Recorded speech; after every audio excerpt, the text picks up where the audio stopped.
Amém. Boa noite, irmãos. Boa noite, irmãs. Que prazer reencontrá-los. Espero que vocês estejam bem, que vocês estejam desfrutando da graça de Deus de uma forma abundante, como ela está acessível para nós. A conversa de hoje parte do pressuposto de que nós estamos no mesmo lugar, que é um lugar de batalha, que é um lugar de enfrentamento, que é um lugar de disposição de chegar em algum lugar. Temos uma meta comum, temos um horizonte em comum e nós estamos nos munindo de ferramentas, de conhecimentos, de experiências que nos ajudem a chegar nesse lugar, a chegar nesse objetivo. E nessa noite a nossa conversa é sobre discípulos de Jesus que estão numa batalha, que estão numa guerra para viver relacionamentos saudáveis. Somos discípulos de Jesus que entenderam que paira sobre nós, aqueles que amam ao Senhor, uma expectativa de uma vida mediada pela graça, uma vida mediada pelo perdão. E eu quero convidar você a abrir a sua Bíblia ou acessar aí em Romanos, capítulo 12. Carta escrita por Paulo à igreja que se reunia em Roma. 12, a partir do verso 17. Romanos 12, 17. Eu estou um pouquinho tímido porque é a primeira vez que eu prego usando um microfone tão pop. Então estou aqui me adaptando. Então é isso, tá? O Thiago está meio na dele. É isso, fiquem comigo. Romanos 12, 17. A leitura sempre é importante, mas essa leitura é a pregação. Se você prestar muito atenção nela, se você parar um pouco para deixar que essas palavras penetrem o seu coração, naturalmente você se sentirá constrangido. É impossível ler esse texto com compreensão e com consciência sem sentir um certo constrangimento. Então leia comigo aí, eu vou ler e você acompanha silenciosamente no seu coração. Não retribuam a ninguém mal por mal. Procurem fazer o que é correto aos olhos de todos. Façam todo o possível para viver em paz com todos. Amados, nunca procurem vingar-se, mas deixe com Deus a ira, pois está escrito: minha é a vingança, eu retribuirei, diz o Senhor. Ao contrário, se o seu inimigo tiver fome, dê-lhe de comer. Se tiver sede, dê-lhe de beber. Fazendo isso, você amontoará brasas vivas sobre a cabeça dele. Não se deixem vencer pelo mal, mas vençam o mal com o bem. Texto maravilhoso, vamos orar mais uma vez.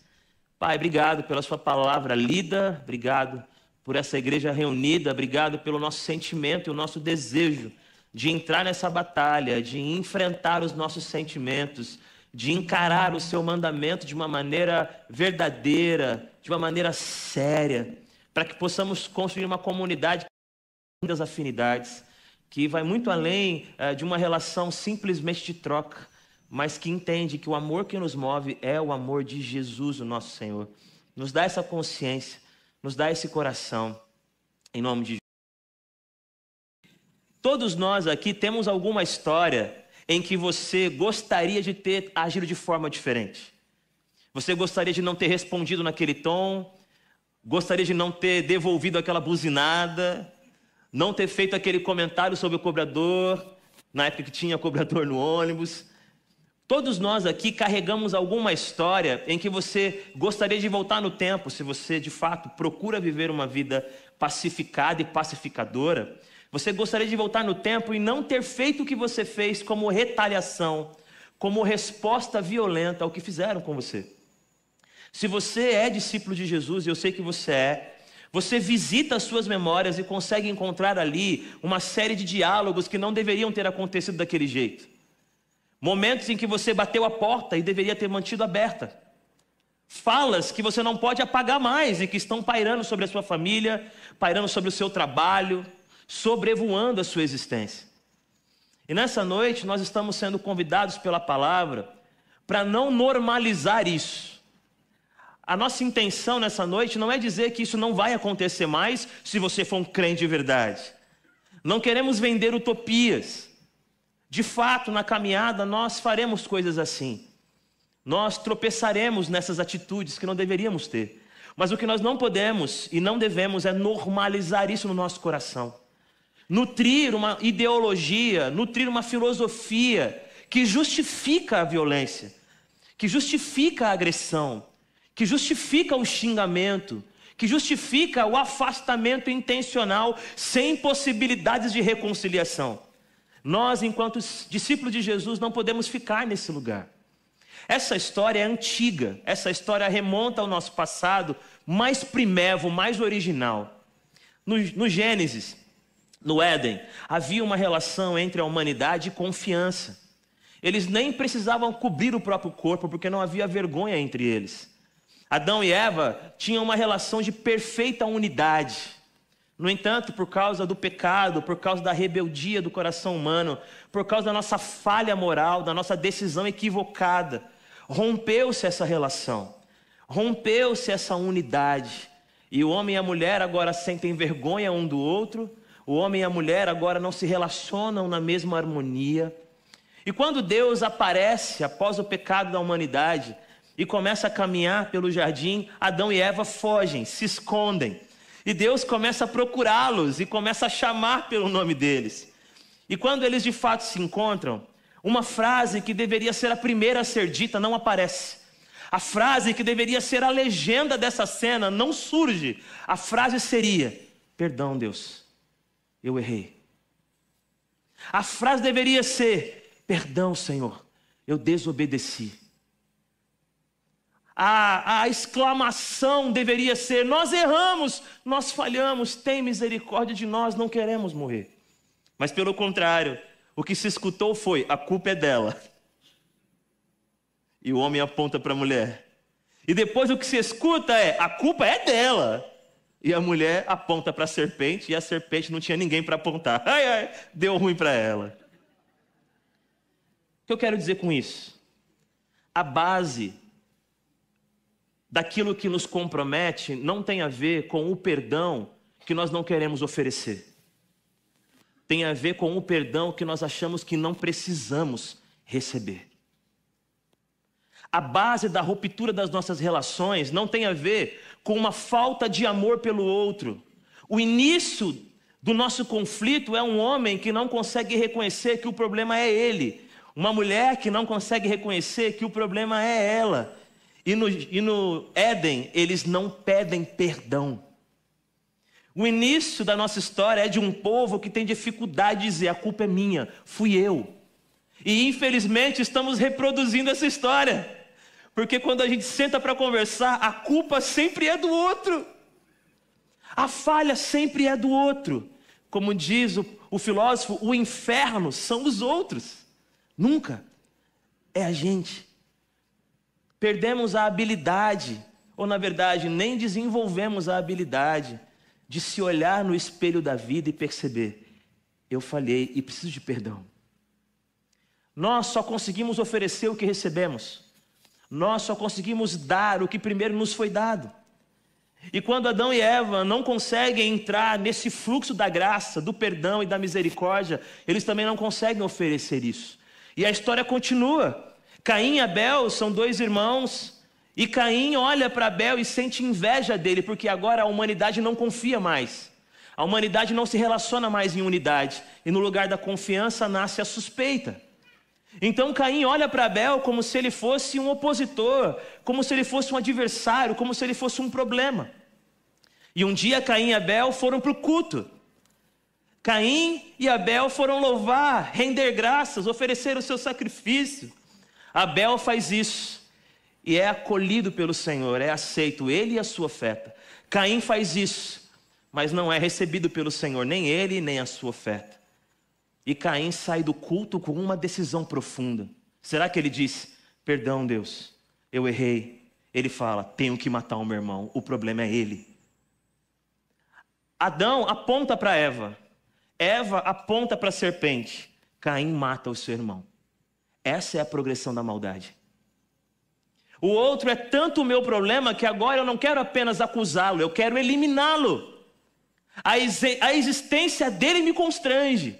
E aí a coisa piora. Conta essa história de um homem chamado Lameque, casado com 2 mulheres. E em certo momento ele conta para elas, talvez num almoço, tentando assim impressioná-las. Ele disse: eu matei um homem e um menino. Pisaram no meu pé. Pisaram no meu pé.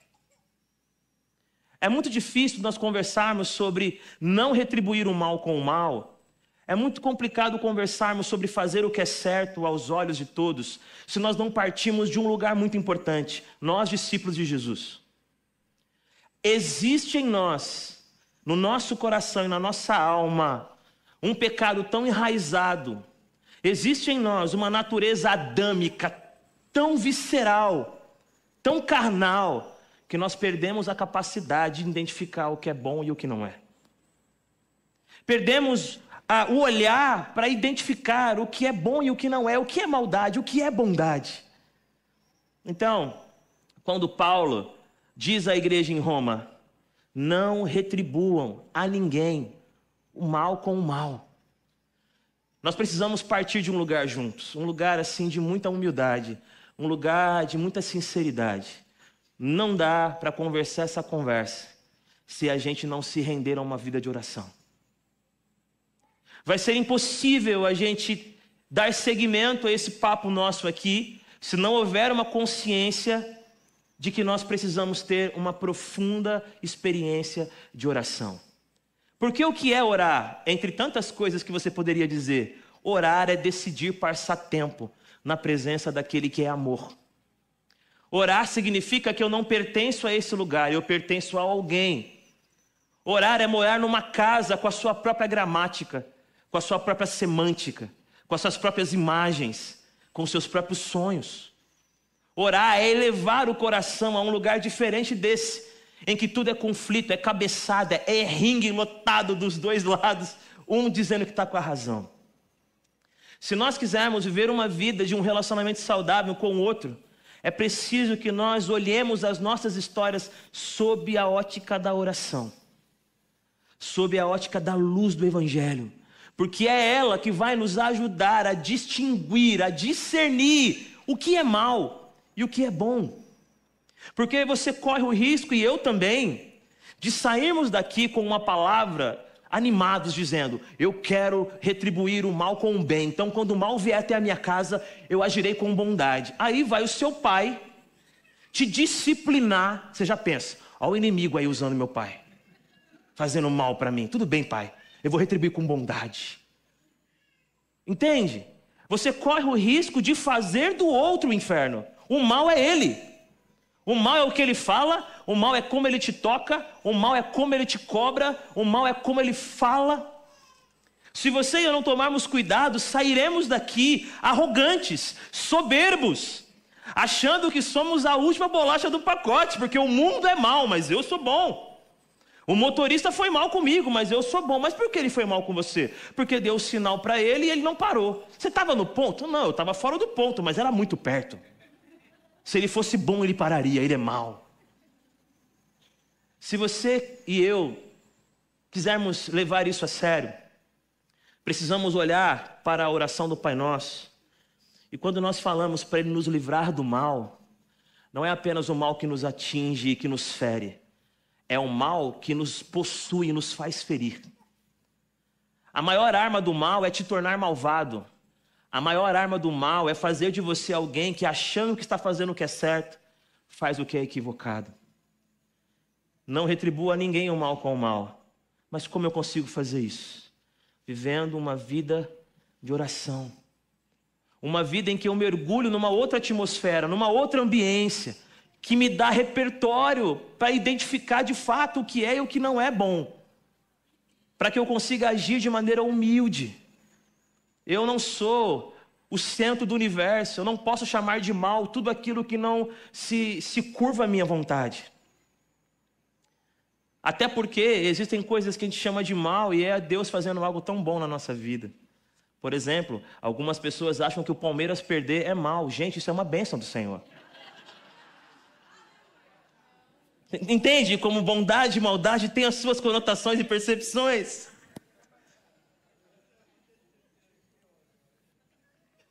Quando eu olho para a história de José, por exemplo, eu gosto muito de olhar para o Antigo Testamento e mergulhar nas histórias que estão lá. Obviamente tem que ter os cuidados aí teológicos para que a gente não construa ideias equivocadas sem ter uma noção do todo. Mas eu gosto muito de uma das frases que ele disse para os seus irmãos.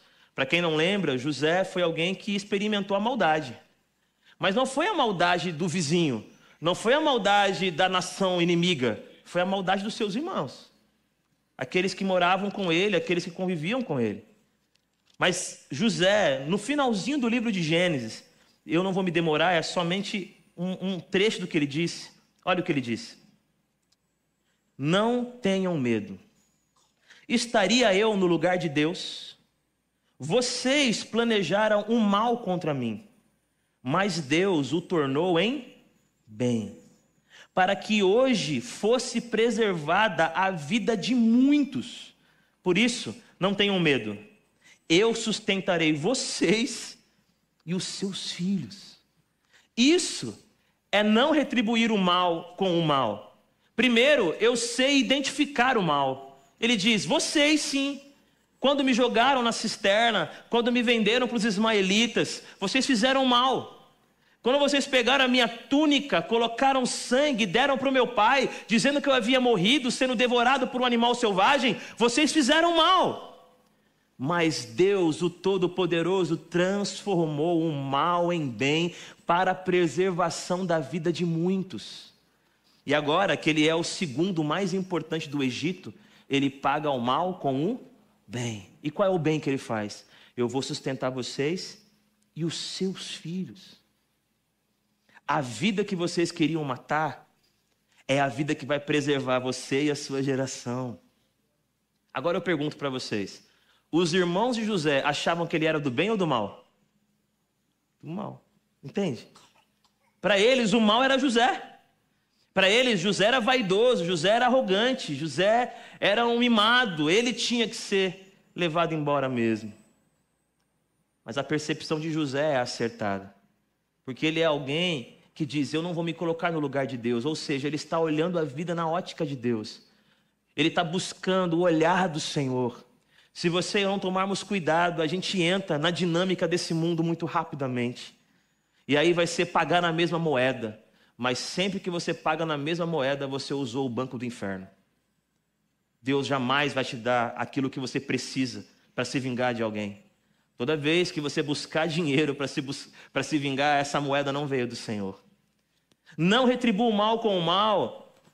Não retribua ninguém com o mal. Tem a ver com você discernir em Deus o que Ele está fazendo na sua vida, o que Ele está fazendo na vida do outro, e o quanto você quer se parecer com o Senhor Jesus. E aí Paulo continua, pelo contrário, ao invés de vocês retribuírem o mal com o mal, façam o que é correto, façam o que é certo, aos olhos de todos, e tenham paz com todos, claro, no que for possível. Existe uma coisa que antecede a frase pagar o mal com o bem. Pagar o mal com o bem é um estágio. Mas antes disso, antes de você se negar a pagar o mal com o mal, Paulo está dizendo para nós, ao invés de você pagar o mal com o mal, lembre-se de fazer o que é certo aos olhos de todos. Paulo não está falando aqui sobre experiências sobrenaturais que confundem o próximo.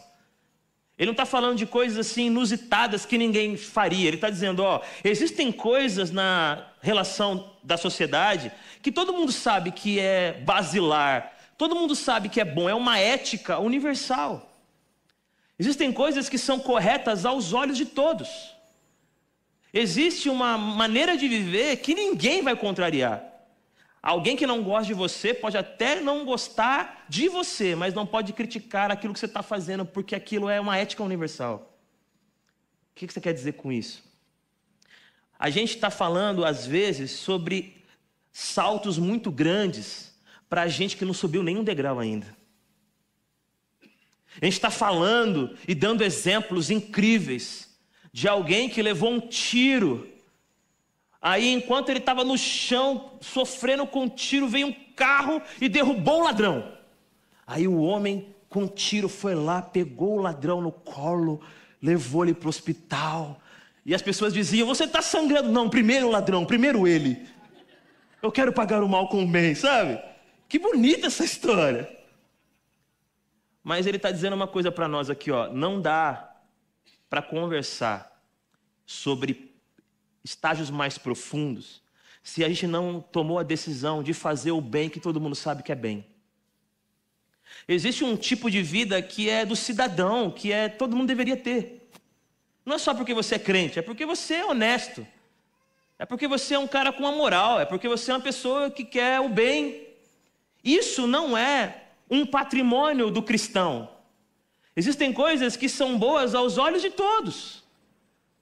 E a pergunta que eu faço para mim, para você, para nós diante do Senhor, é se a gente já está engajado nisso. Se nós já estamos atentos a essas coisas. Não precisamos ser cristãos para lutar pelo meio ambiente. Apesar que isso não é bom aos olhos de todos, existem guerras de narrativa. Mas a grande maioria das pessoas entende que cuidar do meio ambiente é basilar, é básico. Tem a ver com a nossa existência. Eu gosto da expressão Herbert, o meio ambiente é a nossa casa comum. Sem essa casa comum não há nada. Mas talvez estamos falando de coisas incríveis com gente que não tem coragem nem de fazer a seleção de lixo para reciclar. Isso faz mal para o meio ambiente. A gente está falando de coisas estratosféricas, maravilhosas, com gente que não tem o cuidado com o bem público.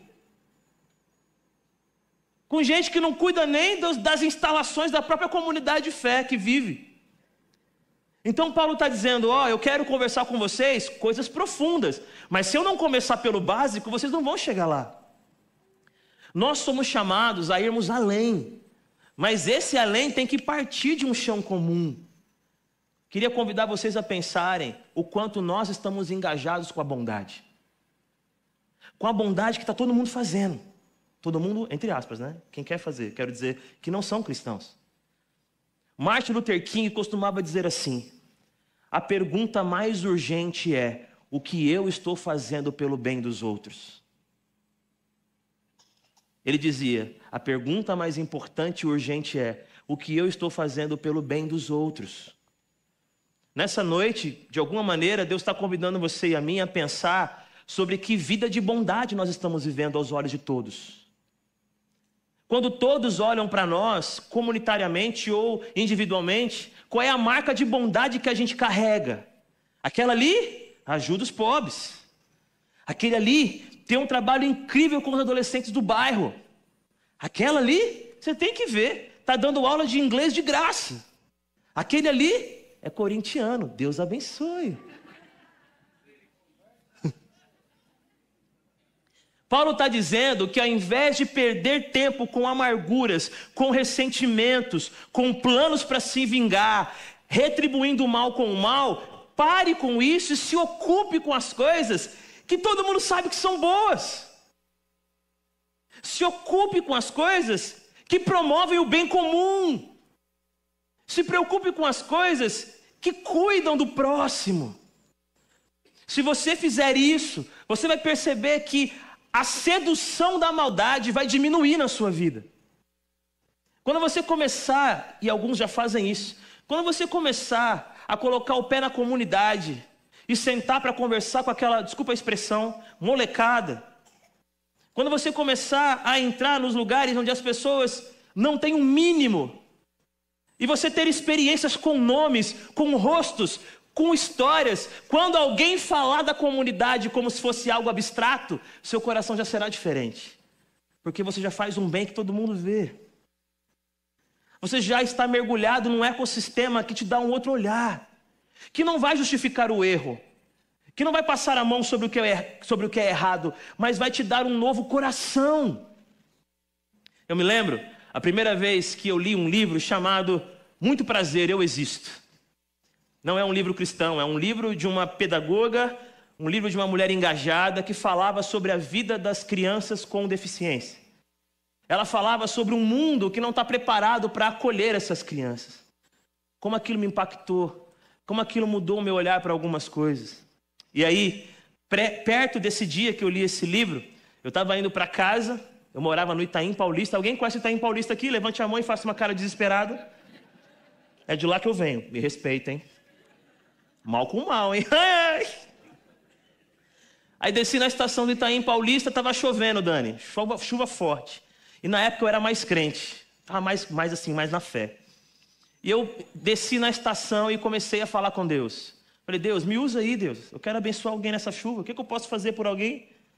O que eu posso abençoar? Tal. E aí eu vi uma senhora com uma criança numa cadeira de roda. E a chuva era muito forte. E ela estava na beira da porta, assim, mas não saía. Eu me aproximei dela, me apresentei e disse assim, eu queria ajudar você de alguma maneira. O que eu posso fazer por você? E ela deu uma risadinha e perguntou, tem um guarda-chuva aí para emprestar?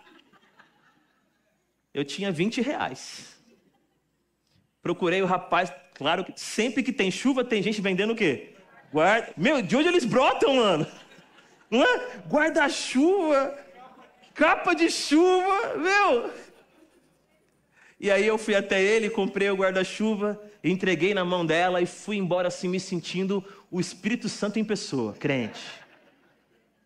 Mas eu coloquei o pé no degrau e eu me lembrei, eu posso fazer mais, deixa eu voltar lá. E eu disse para ela, eu posso ir com vocês? Onde vocês estão indo? No ponto de ônibus. Posso ir com vocês para levar o guarda-chuva? Talvez vocês se molham menos. E pela primeira vez na minha vida, eu fiz o caminho de uma cadeirante.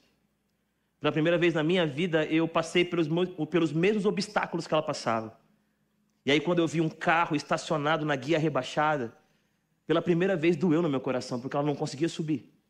E quando eu andei mais um pouco, a gente tentou passar, mas o bueiro estava lotado de lixo e ela teve que passar no meio do esgoto e eu também. Foi a primeira vez que eu senti um pouquinho na pele o que era alguém naquela condição, vivendo um dia normal. Chegamos no ponto de ônibus e passavam muitos ônibus, mas nenhum podia parar porque não havia um ônibus específico, adaptado para ela. Ficamos um bom tempo ali, o nome dela é Rebeca. Quando a gente toma a decisão de fazer o que é certo aos olhos de todos, estamos tomando a decisão de sair dessa prisão de revido ou não revido, brigo ou não brigo, desconto ou não desconto, jogo na cara ou não jogo na cara, prova que ele está errado. Não, eu saio desse lugar, desses ruídos bobos e uso a minha vida de alguma maneira útil para fazer o bem a quem está precisando. E fazer o bem não se torna apenas algo teórico ou algo muito pessoal, se torna aquilo que eu vivo, aquilo que eu faço, aquilo que eu realizo no mundo. Deus nos chamou para uma vida de bondade, é fruto do Espírito. Deus nos chamou para uma vida de entrega e de cuidado com quem precisa. Isso não será apenas uma história para você contar para as pessoas. Isso vai ajudar você a olhar o mundo de uma forma diferente. Isso vai dar para você condições de ler a realidade por outros óculos, não só teóricos, não só dos livros, mas da vivência. E é por isso que na sequência Paulo fala, e faça tudo o que é possível para ter paz. Eu acho isso demais, pastor Marcelo, porque ao invés de ele colocar uma lista, ele fala, faz o que é possível. Eu não sei o que você tem que fazer. Quase que Paulo diz assim, eu não sei o que você tem que fazer. Eu sou apóstolo, eu não sou vidente, eu não sei tudo da sua vida. Mas eu sei uma coisa, é possível uma disposição de coração que você entenda se você fez tudo o que é possível. Se você fez tudo o que é possível para sair das experiências de conflito, para ter um coração livre, para servir com bondade. Se você conseguiu desfazer as arestas, para não mais se distrair com bobagens e servir. Me preparando para essa mensagem, depois que o pastor Marcelo me mandou o texto, e é um grande desafio, viu, pastor? Obrigado, continua fazendo isso. Enquanto você me convidar, faz isso que é bom. E eu fui ler um livro do Martin Luther King, porque para mim é uma das grandes referências de retribuir o mal com o bem. Alguém que ensinou a gente chegar a um objetivo tão grande pela não violência. E o Martin Luther King, entre tantas coisas lindas, ele dizia, se a gente não aprender a viver juntos como irmãos, nós vamos perecer juntos como tolos. Ou eu resolvo na minha alma essas pendências, ou essas pendências vão destruir a gente. Porque eu não vou ter mais coração para fazer o que é correto aos olhos de todos, E não tenho nem energia para lutar pela paz, porque eu estou consumido pelo que fizeram comigo. Eu só consigo ver isso, eu só consigo falar sobre isso, e a minha vida se torna isso. Caminhando para o final, se o brother do teclado já quiser vir aqui, fazer o bem, não o mal, eu agradeço. Caminhando para o final, o apóstolo Paulo ele vai mais fundo. Ele chega em lugares muito mais difíceis de viver e de experimentar na realidade. Ele diz assim, quando alguém fizer mal contra você, quando alguém te desrespeitar, quando alguém te difamar, quando alguém julgar você, quando alguém ficar te olhando com um olhar de suspeita, quando alguém ficar te esperando escorregar para dizer, eu sabia que ele era assim, quando alguém não cumprir a palavra de maneira proposital, só para ver você caindo e se esborrachando no chão. Quando tudo isso acontecer, encontre dentro de você uma palavra de Deus que não te deixe desumanizar o outro. O que o mal quer fazer com você é tirar de você o poder de enxergar o outro como ser humano. E aí ele disse assim, não fique tão longe ao ponto de não ver que o seu inimigo está com fome. Não fique tão longe ao ponto de não perceber que essa pessoa que você não quer ver nem pintada está com sede. Porque esse que você vê como um monstro, esse que você vê como o problema do mundo, o câncer da humanidade, sente fome, sente sede, tem frio, é gente. Por mais que você não queira vê-lo, Deus o vê. Por mais que você não queira mais encontrar com ele, o Senhor está olhando para ele. E ele está dizendo para você e para mim, que ele continua contando com você, para que você veja aquele que alguma vez te feriu como ser humano, criado à imagem de Deus, com potências incríveis de fazer o mal. E talvez ele tenha feito muito mal para você, para sua família. Mas será que ele não está com fome? Será que ele não está com sede? Será que ele não está chorando de noite? Eu quero saber da vida dele. Deus quer saber.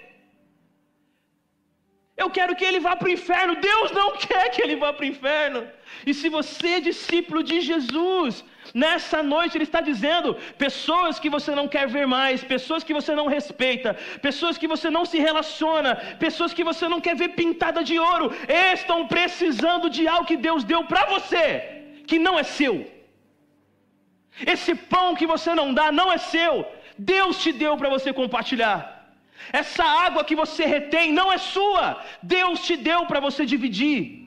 Essa inteligência, sagacidade, você é mordomo disso. Deus quer usar você para tocar a vida de alguém que você não quer mais tocar. Não deixe o mal te vencer, mas vença com o bem.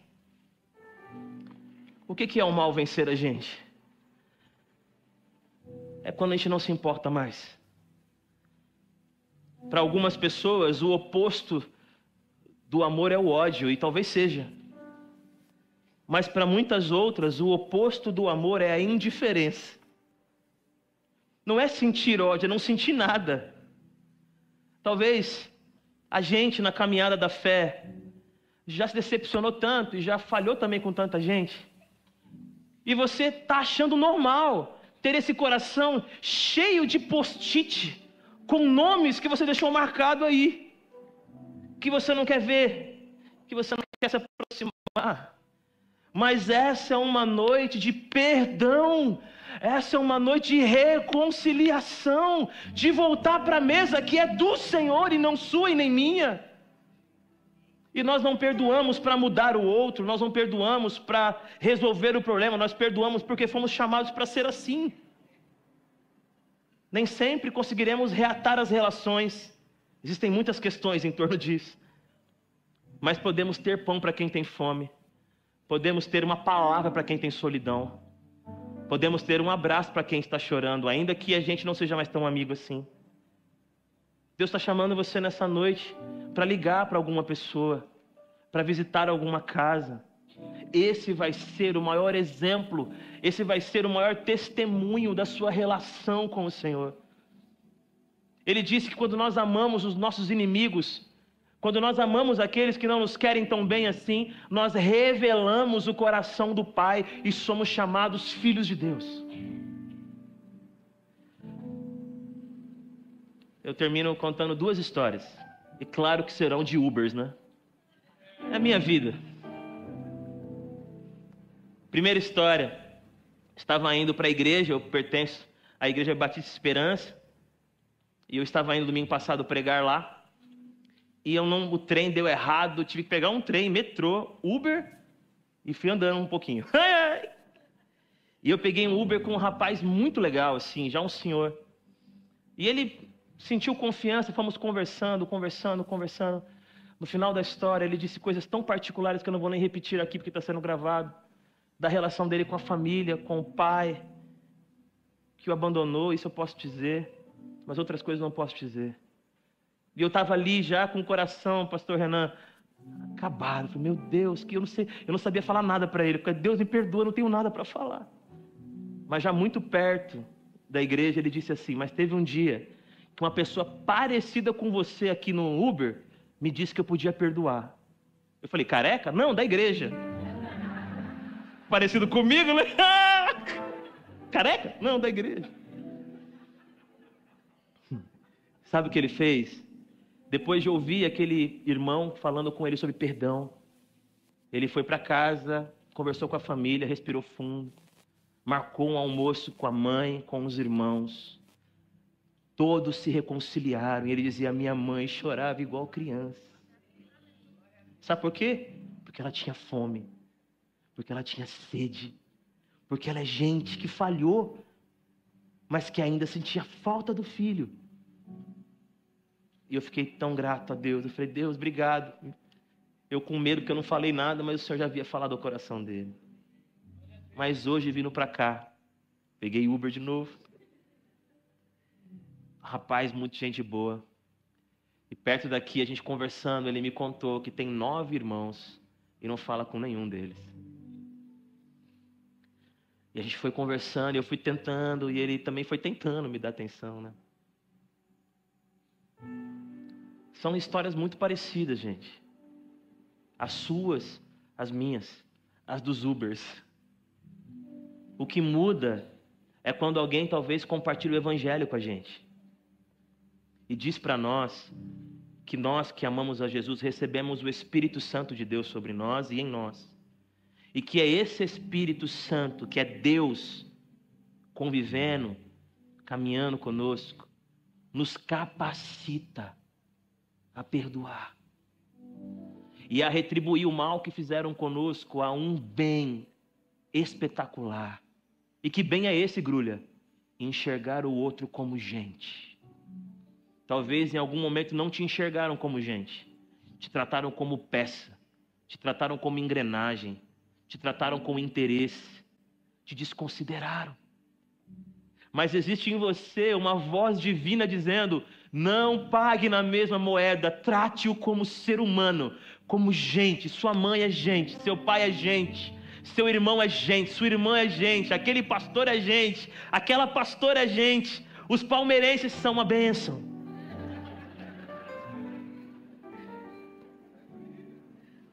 Deixa Deus tocar seu coração. Enquanto você ouvir essa canção, se você lembrar de alguém, em nome de Jesus, pare de retribuir o mal com o mal. Mas Grulha, eu não fiz mal para ele. Se você não tem mais a visão para entender se ele está com fome e sede, é porque você está num lugar de maldade. Maldade é não estar pronto para fazer o bem. Aquele que sabe fazer o bem e não o faz, peca. Que Deus te dê força para perdoar. Que Deus te dê coragem para amar. Que Deus te dê histórias para contar. E que você seja visto como aquele que, ainda que numa história assim difícil de encarar, deixou Deus brilhar através de você. Em nome de Jesus. Amém.